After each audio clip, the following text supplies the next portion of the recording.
The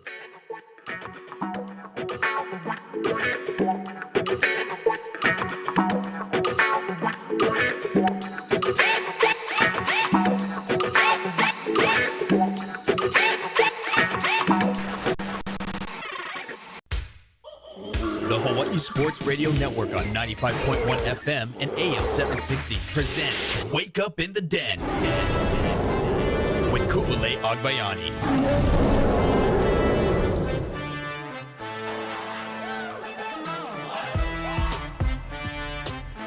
Good morning, beautiful people. It's Wake Up in the Den. Ku'ule Agbayani alongside Paul Breck, DJ Paulie B. What? Happy Wednesday. Happy official national or early signing day.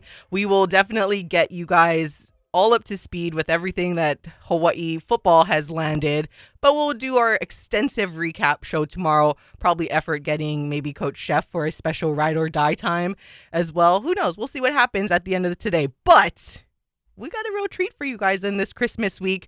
As we mentioned earlier, throughout the week promoting it, we have the one, the only head skipper of Hawaii Pacific University, Dane Fujinaka. What's up, Dane? Woo! Thank you. That's a phenomenal intro. Yes. I need to get you out for our walk up introduction. Hey, I've been making that try to be known for some of the Stan Sheriff Center events. So there we go. I'm rocking and rolling with this, Paul. What I'm taking from all of this is that every single guest we've had has concurred that you have this great introductory presence, voice, and creativity to be ready to make sure everybody feels on the tip top, ready to go whenever they're in here in the den. So another one, check it off for you, Ko. Good job. Hey, it's all about having fun, right? Yep. Sports are supposed to be fun. All about the energy. That's what we are doing here. But no, Dane, thank you so much for making the time to join us this morning. It's really wet and rainy, and I know you came over from Waipio, beat me to the studio. So hey, congrats to you. You were the first in-studio guest that we've had that had beat me to the studio. So there you go. Let's go. Early. I'm proud of that for sure. Yeah. Definitely a main coaching thing, huh? Being early. Being on time, number one rule. Yeah. But no, As it should be, to be totally fair. Yeah. What is it saying? You're on time if you're early, you're late if you're on time. Correct. There you go, kids. That's the number one rule. Yeah. All right. So, wet weather outside though. How's your Christmas holidays season going so far? Good. A lot of downtime. This is kind of our time as coaches, college coaches, that we get to kind of relax and have family time. No baseball activity besides a little bit of recruiting and fundraising and all the behind the administrative stuff we get to take care of. But for the most part, this is a really good time for us to kind of relax and spend time with family. All right. So if you guys have a question for Dane throughout the show, be sure you can text us at 808-888 KGU1. That's 808-888-5481. We already did get a text message this morning. It does have to do with the program itself, so we'll get to it through the second half of the program. But usually the first half with our in-studio guests, we just want our audience to learn about them as an individual, as a person, and then that will lead to, hopefully the interest in the program. So the most important question for any guest that is from here, where are you from and what school you went? So I was born and raised in Aiea, Hawaii, here. So I grew up playing, Aiea Little League, Aiea Pony, and then went to mid-pack from sixth grade all the way to I graduated there, played under Coach Dunn, and I'm a very proud alumni of Mid-Pacific.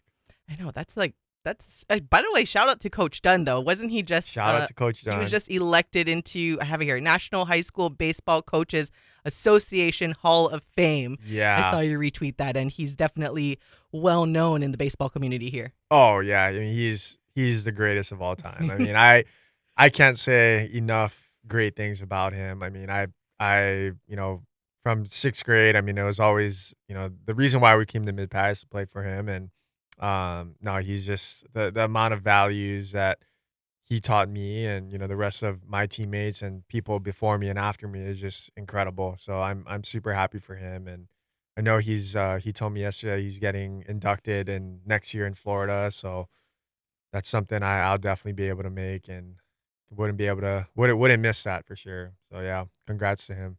We're joined by HPU Baseball head coach Dane Fujinaka this morning. And so, Dane, tell us a little bit about just what got you into baseball. Do you come from a lineage of baseball players, or do you have siblings or whatnot that played baseball or softball as well? Where did the love of baseball come from? Well, I specifically remember I liked soccer more than I liked baseball growing up. Mainly because it was probably more active, when you're 4 or 5 years old, and I didn't like baseball. I have a naturally short I don't have a good frustration tolerance, and in baseball obviously you need a really high frustration tolerance. So growing up, my dad actually forced me to play baseball, and the only way he got me to play baseball is he told me, he goes, "Hey, you want to make a lot of money? Baseball players make the most money in any professional sport." So naturally that's kind of how I got into it. But as I gotten older, I noticed I'm not fast. I'm not big. So basketball and football were kind of out of the picture. I didn't jive with contact sports as much because I had a temper. So that I would get mad when guys would foul me in basketball. When guys would try to steal the ball in soccer. Getting into fights was a little bit of an issue when I was younger. So whether it was my sister or with anybody.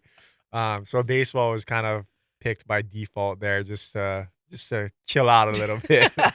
Wait a minute. Am I interviewing Dane or Alan Mia right now? It's kind of the same person right now with the temperament in baseball. Yeah. So that's kind of how I got into it. And then, my uncle Grant Sugai played baseball and football at UH. So he was, helped coach me when I was younger. My dad played baseball at the youth age. So he coached me all the way up. And yeah, I just kind of the only sport I was decent at. And so you mentioned you have a sister. Do you have any other siblings? No, just one sister. She played softball at IAEA. My cousin, so my uncle's daughter, Dory Sugai, she played at UH softball. Yeah, Moanalua grad. Oh, okay. Yeah, okay. so baseball family. And are you the older sibling, younger I'm sibling? the older, yeah. Oh, okay. Yeah. Oh, were you one of the protective older brothers? I wouldn't say that. I was definitely hard on my sister. He made sure his sisters could protect themselves. Yeah. Oh, she definitely can. She would. Yeah, she's feistier than I am. But no, she's got two kids now, and she's a great mother. But yeah, tough love was definitely how her and I relationship went, and yeah, she's solid now. All right. So you mentioned having a temper in baseball, especially. What is the craziest thing you have overreacted to? Or have done in your playing time that you may or may not regret? Okay, so I definitely don't regret this. 'Cause it's one of the highlights of my career, and still to this day I see it every year at least once. So when I was at Sac State, you guys have probably seen the video, but this was 2013. We were playing UC Riverside, and there's a big brawl that I was in. We got in a rundown, and a guy named Andrew Ayers was my teammate. Tagged the guy and the runner for UC Riverside grabbed his glove and tried to rip his glove off. So my teammate pushed him off, and the guy came back and just falsed him in the jaw. Glasses flew off, kind of like the Jose. Oh yeah. Oh yeah. The anyway, Bautista, yeah. The Bautista one. Bautista Odor one. Yeah, very similar. And then we I kind of jumped in and tried to get a couple punches underneath. Stand up for your guy. It kind of looked like I was tickling my own teammate though. That was the only problem. But that was. If it looked that way, you might have gotten out, relatively scot-free, right? I did. Boom, look at that. So I smarter, not I didn't harder. get suspended. I got to play the next day, which is awesome. But I see that video. I'm like, gosh, that was a moment right there. My parents are in the stands, and I'll never forget that. That was a good time. I wouldn't regret that either, by the way. Like, I hear that, and I hear you guys were in the right. Your guy got hit first, and you were standing up for a teammate. That's 100%. That's everything I would want in my guys. Like, as a coach, I'd want my players to do that too. We're not getting punked by another team. Heck no. We're not condoning, instigating it or anything. No instigation, no violence, but also stick up for yourself. Yeah. And, when you're tickling your own teammate. Yeah, and tickle your own teammates so you don't get suspended. Yeah. Oh, man. Yeah. No, but tell us a little bit about, your, so going from mid-pack, and then what allowed you, or how did you choose where you ended up playing collegiately? Yeah, so my goal, out of high school, I was undersized. I knew the big leagues wasn't probably an option for me. So my goal was to play Division I baseball, and I told myself the first team to offer me a scholarship, I'm just gonna go. So I had a couple walk-on offers from Southern Utah. Coach Eldridge was there at the time, local guy, and University of Arizona had a walk-on opportunity and but anyway, Sac State offered me the minimum scholarship that I could get, and it was a WUI school, so it was cheap already. Mm-hmm. And the coach called me, and Thad Johnson was his name, and offered me a scholarship, and I took it on the spot. My parents are in the car, and they're like trying to tell me to wait and think about it. I'm like, no, I'm going. And they're in the WAC at the time. Right. So, that year they actually came to Hawaii and got smacked. That was when Colton Wong was there. And I definitely wasn't regretting my decision, but I was sitting in the stands and, wearing the only Sac State shirt at Les, and was getting ragged on. And, actually the following year we swept UH at our place. So, and then UH left the WAC. Yeah. So it was unfortunate I didn't get to come home to play, but yeah, I had a great time at Sac State. Reggie Christensen, who's the head coach there still, has had, I think, 9 or 10 consecutive 30 win seasons now. So I think they're, the only team to do that in California, from my understanding. That's hard to do in general. Really hard, yeah. Especially at the Division I level. I mean, it's so competitive, and the WAC is really good now, and I got to play with some big leaguers. Reese Hoskins was my classmate there. Sam Long, who was with the A's this past year. Nate Lukes, who was with the Blue Jays this past year. So, yeah, I played with some really good guys and met some really good people up there. That's awesome. All right, we got to take a quick break. We are joined in studio for the hour by HPU Baseball head coach Dane Fujinaka, and we will be right back.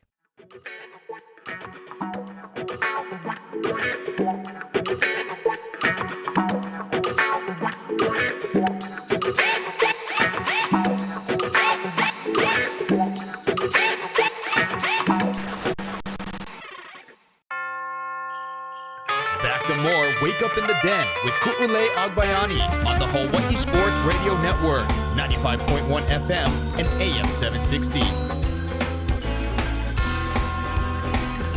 Welcome back to Wake Up in the Den. Ku'ule Agbayani, Paul Brecht, and our special in-studio guest, HPU Baseball head coach Dane Fujinaka.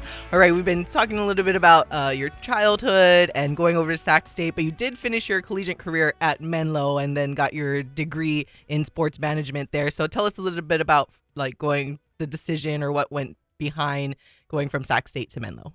Yeah, so I spent 4 years at Sac State, had a tremendous time. We won our first ever conference championship in 2014. We won the WAC, went to a regional, beat Arizona State in the regional, which was awesome.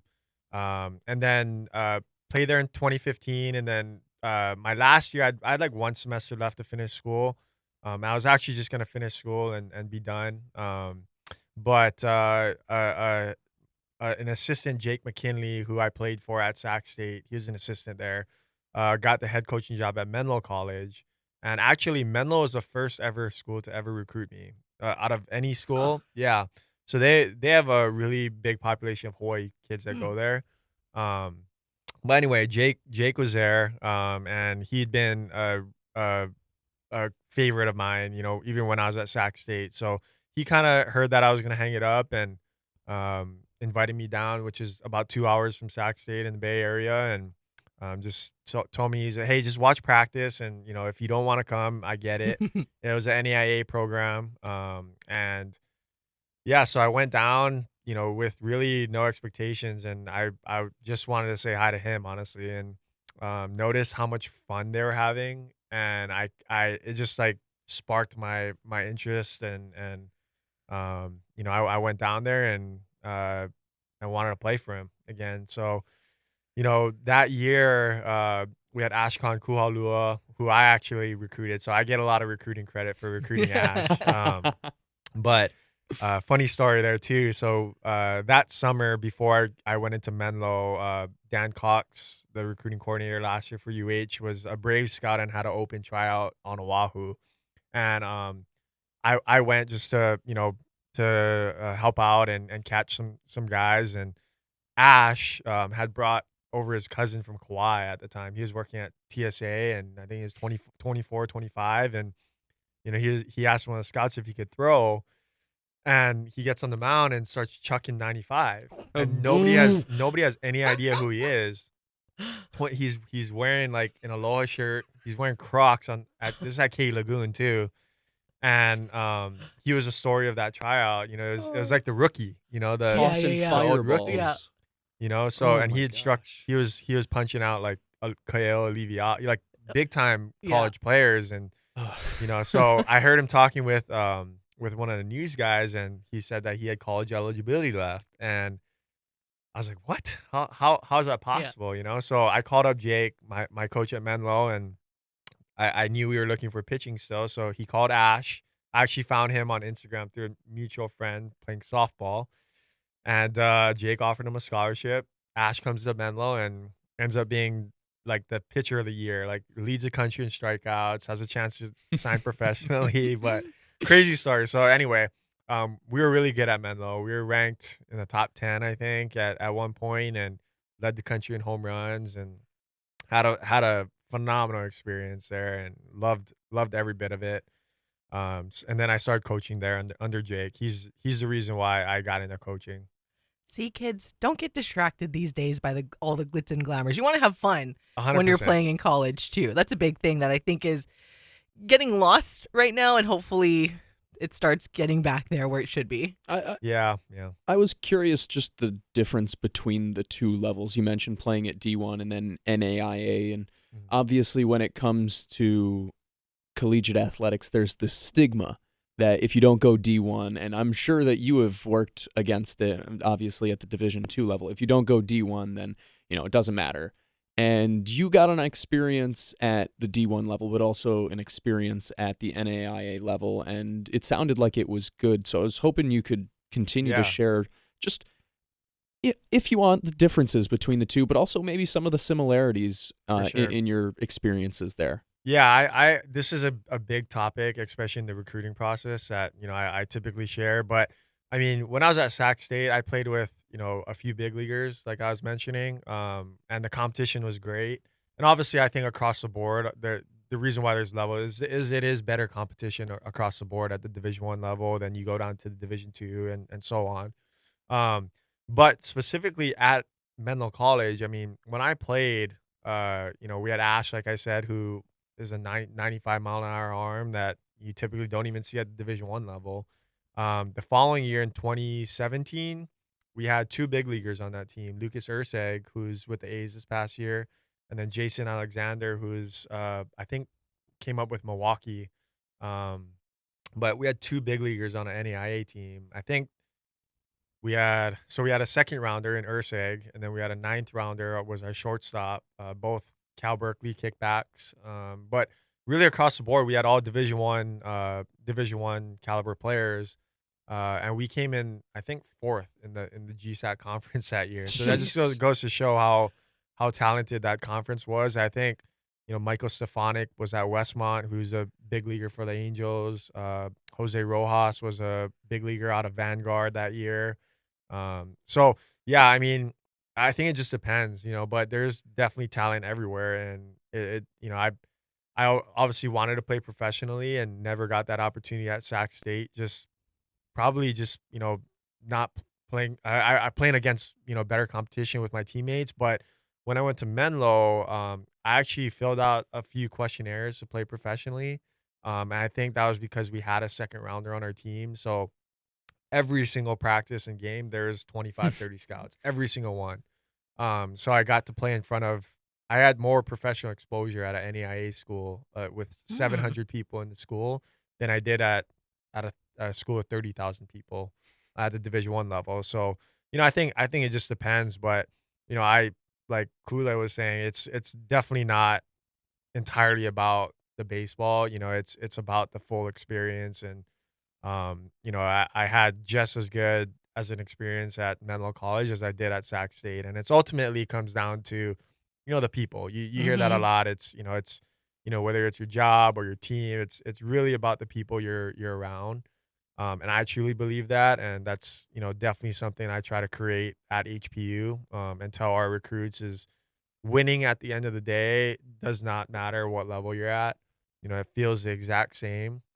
And I remember Coach Dunn, going back to Coach Dunn, the biggest achievement that, he would say is winning a state championship. He's like, if I could wrap that feeling in a bottle and sell it, he's like, I would be a billionaire. And I never got a chance to win a state championship, but, that's always been my goal, was to, win and be the best in the state.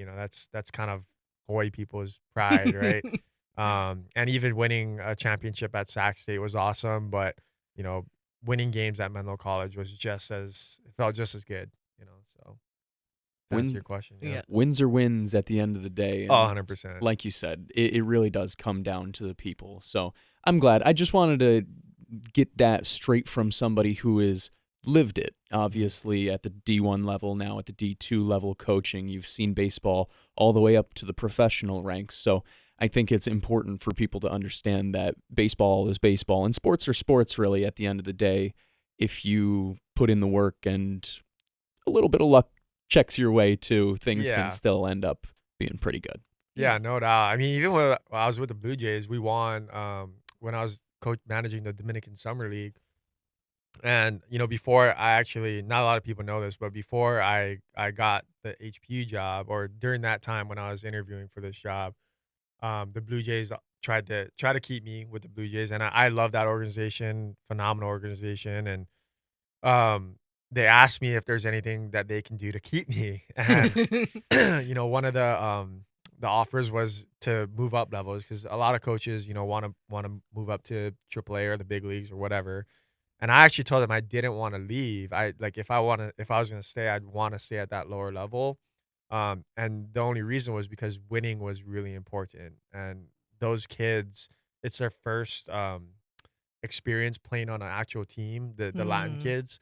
So, they play every game as if it's the World Series. And that's awesome. For me, the environment that I want to be in. That's why I love college baseball. Yeah. So, yeah, winning at no matter what level you're at. And we're umpiring a Pinto tournament, volunteering umpiring a Pinto to our guys. And, it's just amazing to see how competitive it is. Even I'm umpiring. I haven't been that nervous in a really long time. I love it. Oh, and it's that's what competition's all about. It doesn't matter at the end of the day. It's baseball. So what made you want to get into coaching originally? So, like I mentioned, Jake McKinley, kind of my mentor, or he's one of my best friends now. He is my head coach at Menlo. Honestly, he just kind of said, "Hey, what do you think about coaching?" I never thought about it. People being a catcher, it's kind of I guess people say it's natural, or I have the personality to take on more of a coaching role. But really, it was him kind of throwing that idea, and he offered to have me on staff the following year. And I just saw the relationships that he was able to build with me and the other players on the team, and saw the impact that he was making. And I guess I wanted to try that out and see what it was like. And I tried it out that year, and it was awesome. I credit a lot of that to him giving me those opportunities, because I think I got really lucky with being able to get my foot in the door that early, being a young coach, and then the following year I was a volunteer at Sac State um, under Reggie Christensen, which was another big step. And then after that, I was a full-time assistant, which there are only, at the time, 600 full-time Division I coaching positions in the country.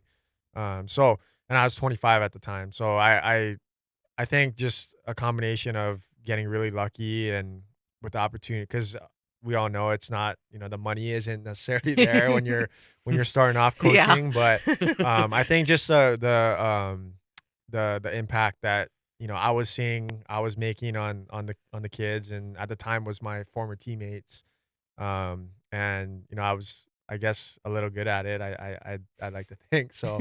That's kind of, I guess, the reason why. And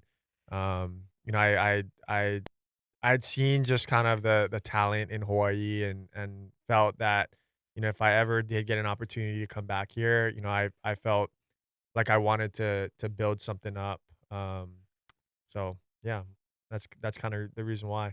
I love it. Hey, and obviously in Hawaii, I keep promoting because it's going to be fun this season with Chaminade coming into the mix, and now HPU and a lot of the local kids getting this opportunity now to play at the next level. And hey, you're talking to Division II and Division III student athletes here, so we're all about that level of competition. Yes, all the opportunity that comes with it. We are joined in studio by HPU head skipper Dane Fujinaka. We will transition to talking about HPU and the HPU program when we come back on Wake Up in the Den.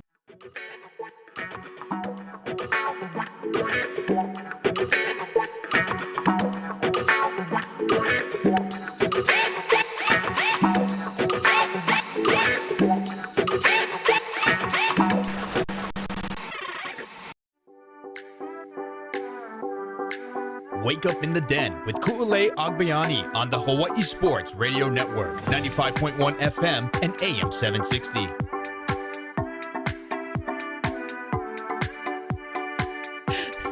Welcome back to all of you, the beautifulest of all the beautiful people. It's Wake Up in the Den, Ku'ulei Agbayani, Paul Brecht, and a fun show we got going on so far as we are joined by HPU Baseball head coach Dane Fujinaka. All right, so you touched on it a little bit in the previous segment, but what was it specifically and about Hawaii Pacific University that you're like, 100%, that's the job that I want now? I think, obviously being able to come home, and I've always wanted to play at home, out of high school, never got that opportunity. But even after college, I wanted to come home, and I knew Hawaii was where I wanted to, live the rest of my life in. And that was a big factor, but I think just an opportunity to, I'd been a manager, in the Toronto Blue Jays organization at the Dominican level, and had some success, and found that I was really enjoying the ability to manage a staff and manage a team.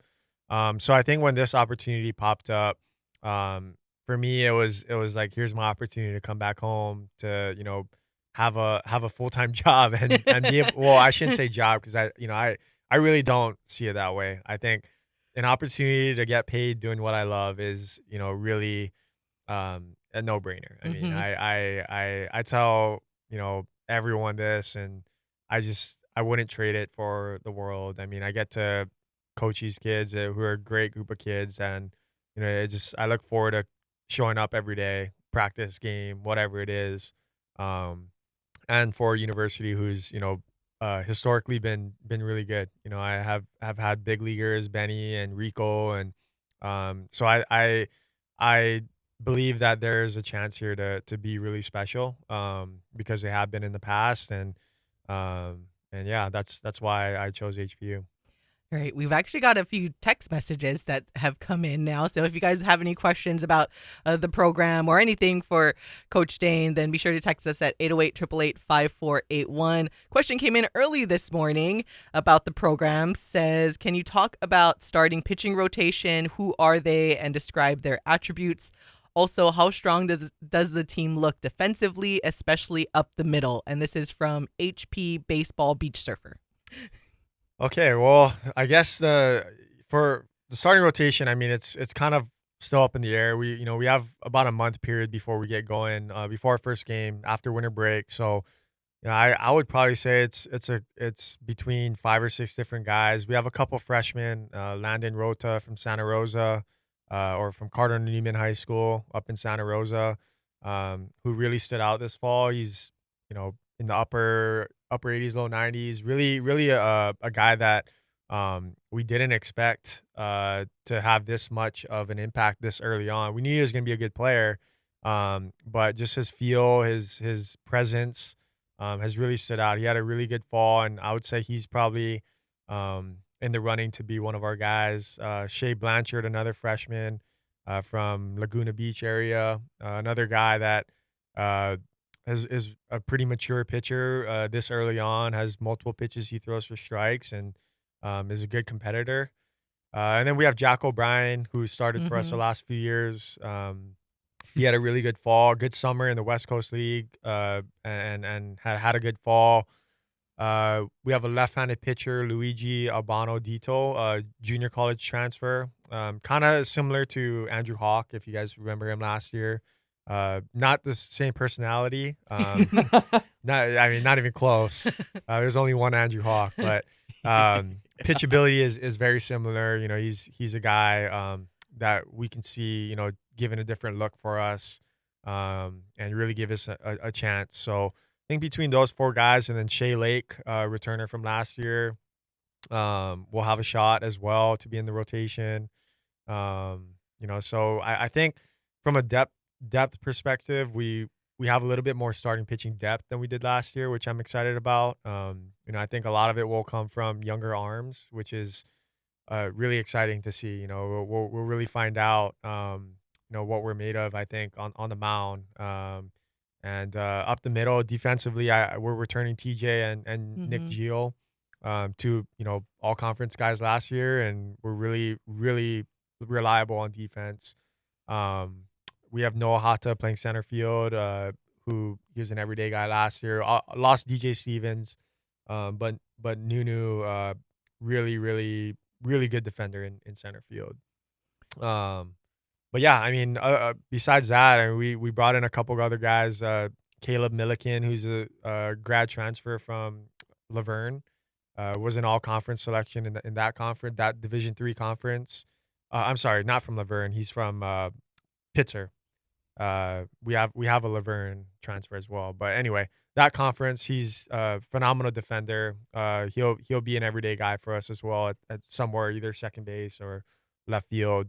And then we're returning all of our catchers: Daniel Johnson, Ian Wolski, Chase Taylor will be probably playing first base most of the time just to keep his bat in the order. But from a position player standpoint, I mean, we returned a lot of the main guys from last year, and I think we've added in some good pieces. Skylar Agnew will play third base, transfer from Grossmont in San Diego. He was probably had the best fall out of all the position players, so really excited to see him, left-handed hitter. Did you get your tall guys? So wait. So I gotta explain this. So I know we asked you this question on Sharks Weekly, but for maybe some of our audience that that haven't heard it on Sharks Weekly or don't know what we're talking about, Coach Dane went viral on Twitter. It's like 1 million views or something. Yeah. It's something crazy because a recruiting thing, which you do very well on or X or whatever, saying that you were looking for specifically like tall guy on the mound, and then you got all this like flack or hate in a way for like, hey, what's wrong with the undersized guys, yada yada yada, which is kind of ironic because if anyone actually knew about your roster or even knew you, like there is no way you have anything against undersized guys. It's just you need to. Dane Fujinaka hates undersized guys. Yeah, you just need to build your team and have look at the roster. little bit of a different Right, thing. right. Yeah. So, yeah, but no, so, that was funny.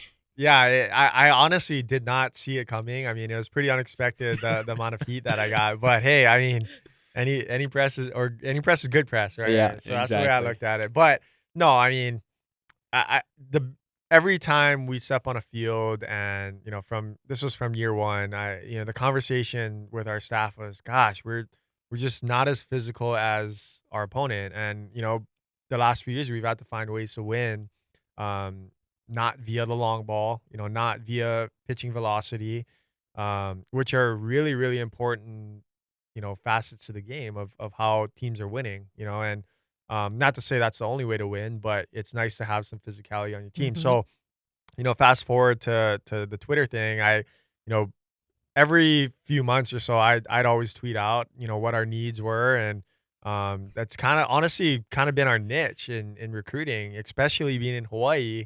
None of the other Hawaii schools typically do that. And, it was a kind of way for us to stand out. And I kind of developed a following on Twitter when I was at Illinois State and with the Blue Jays. So I've kind of used that platform to get attention for our program. And we've gotten players because of it. I've actually gotten a job off of Twitter. That's how I got to the Blue Jays.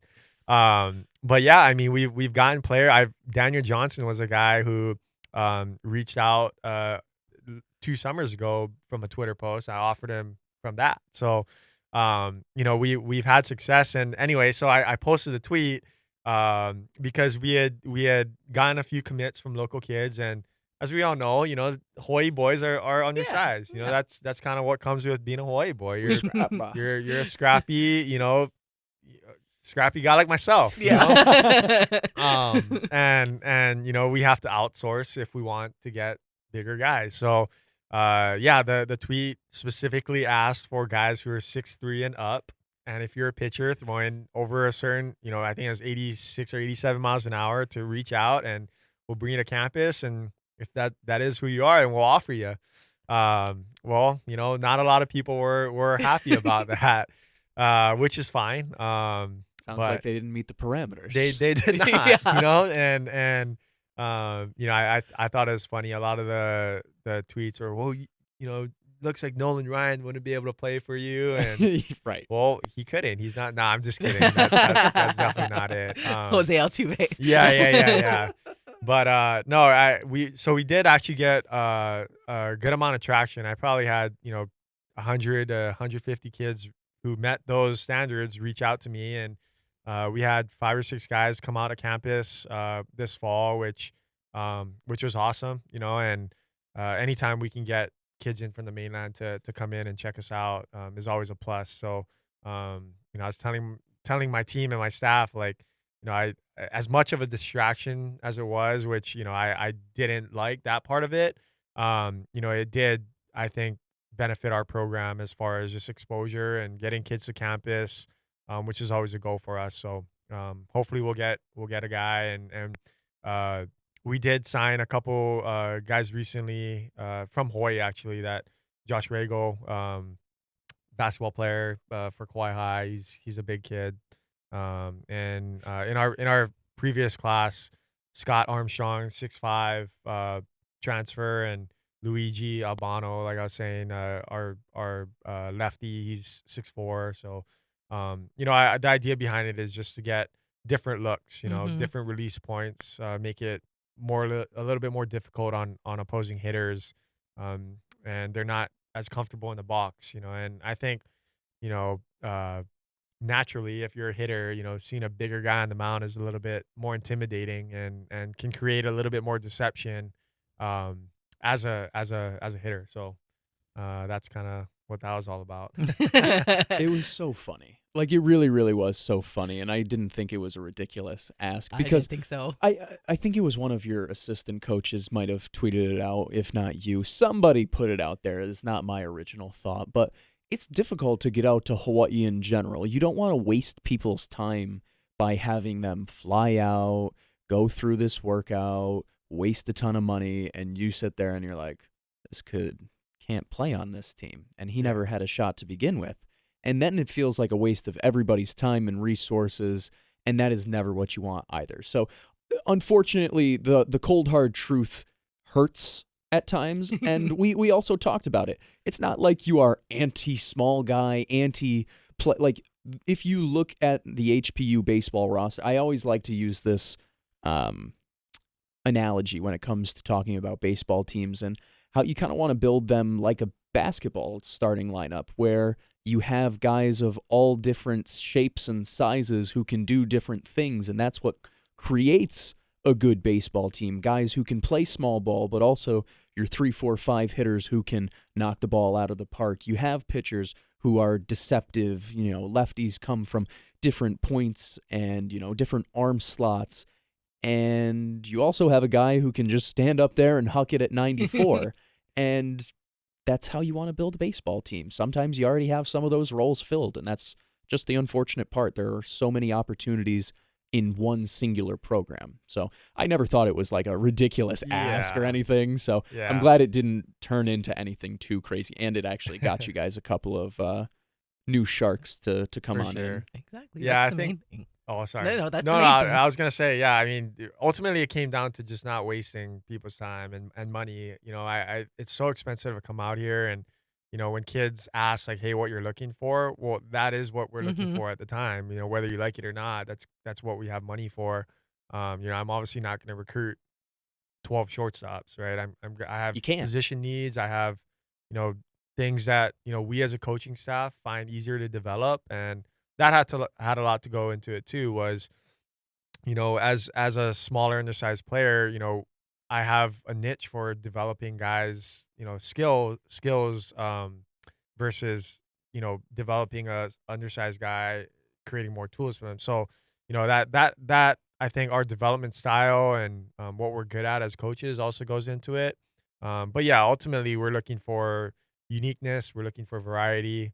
We're looking to create, a complete team.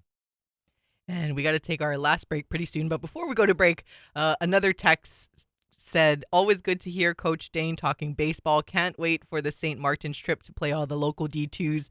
But they say, go Saints. And it's an 808 number. So I'm assuming it's I know exactly what it is. Yeah, I had a feeling. All right. We are joined by HPU Baseball head coach Dane Fujinaka. And we got to take our last break. So we'll be right back on Wake Up in the Den.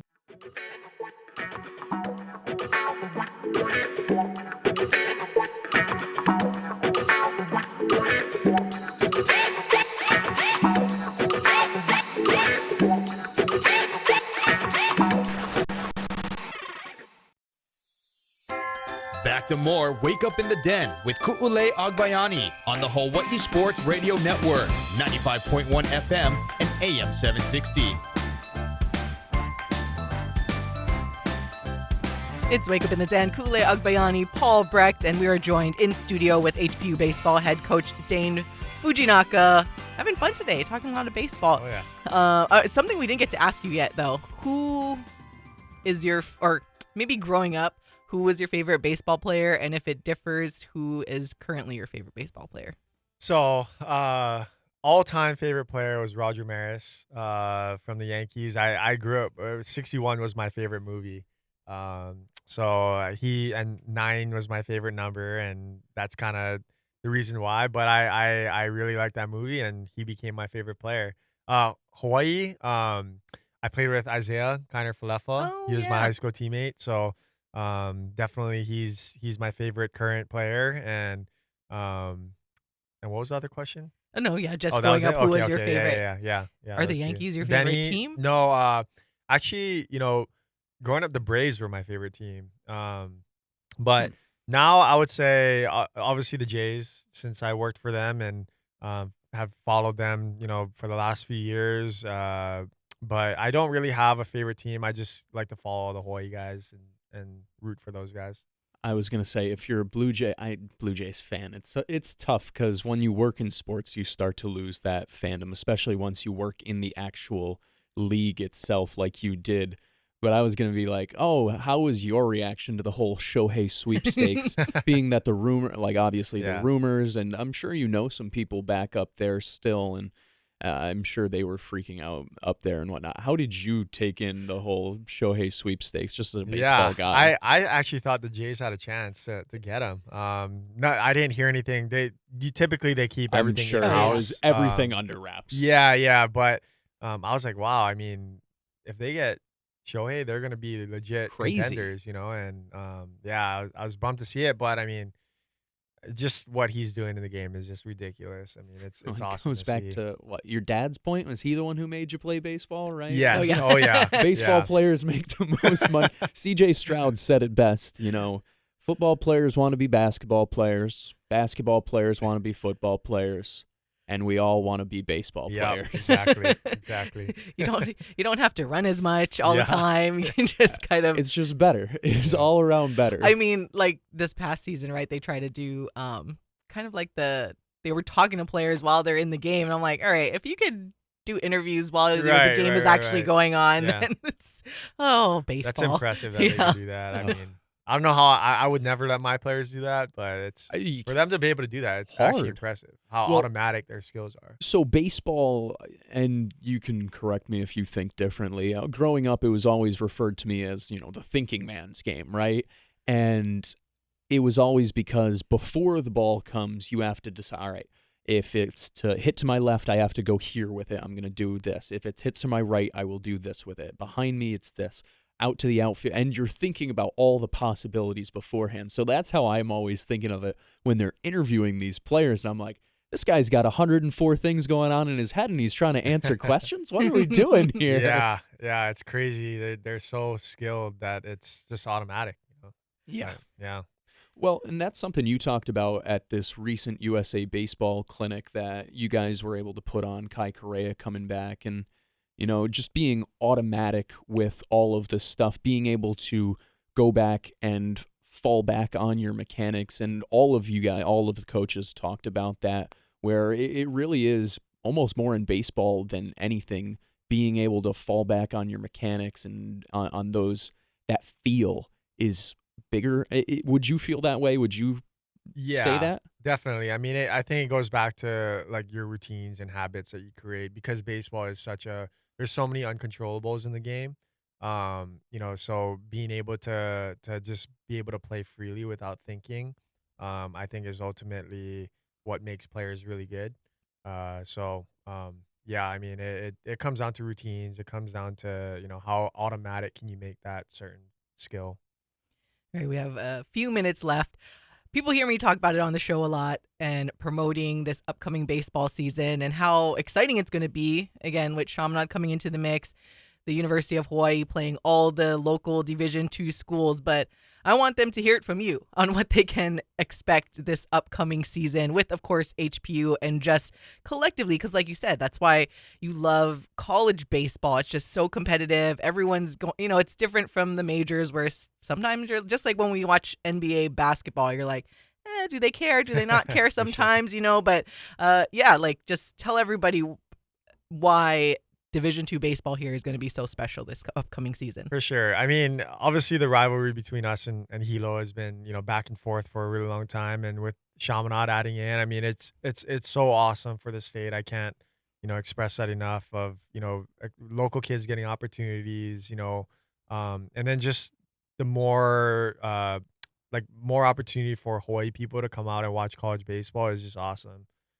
So we're looking forward to that rivalry getting going here, or starting back up, I should say.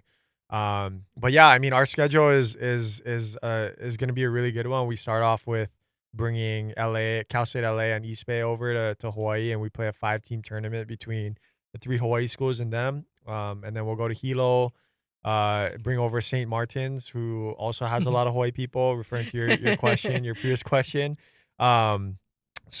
Yeah, I mean, I think, and then we play, UH and Point Loma and Azusa Pacific, Fresno Pacific will come in. So our conference is extremely tough, and I think the team that you'll see from us is similar to last year. Just I think adding in maybe a little bit more physicality than we've had in the past. Coach Richie's done a really good job on the development side of getting our guys to be a little bit more physical. So I think that added with the maturity that we have coming back, the leadership that we've brought in and developed is going to be an exciting brand of baseball. All right, little less than a minute left. Final thoughts to promote HPU baseball. Yeah, no, come out. I mean, you'll see a lot of good baseball, a lot of competitive baseball played with a lot of emotion, and hopefully we'll be able to put a good product out there. So see you guys out there. How can recruits get in touch with you real quick? Email, Twitter, DM, text if you have my number, call. I'm pretty active on social media as you guys know. So don't be afraid to shoot me a DM. All right. Well, thank you so much Thank for you guys for taking having the me. time Yeah. to join us for Awesome. for Paul Brecht, Coach Dane. Oh, by the way, you will be able to watch this episode on our YouTube channel a little later on. But for Paul Brecht, for Coach Dane, I'm Ku'ulei Agbayani. Mahalo for listening. It's been Wake Up in the Den. Bye. Thanks, guys.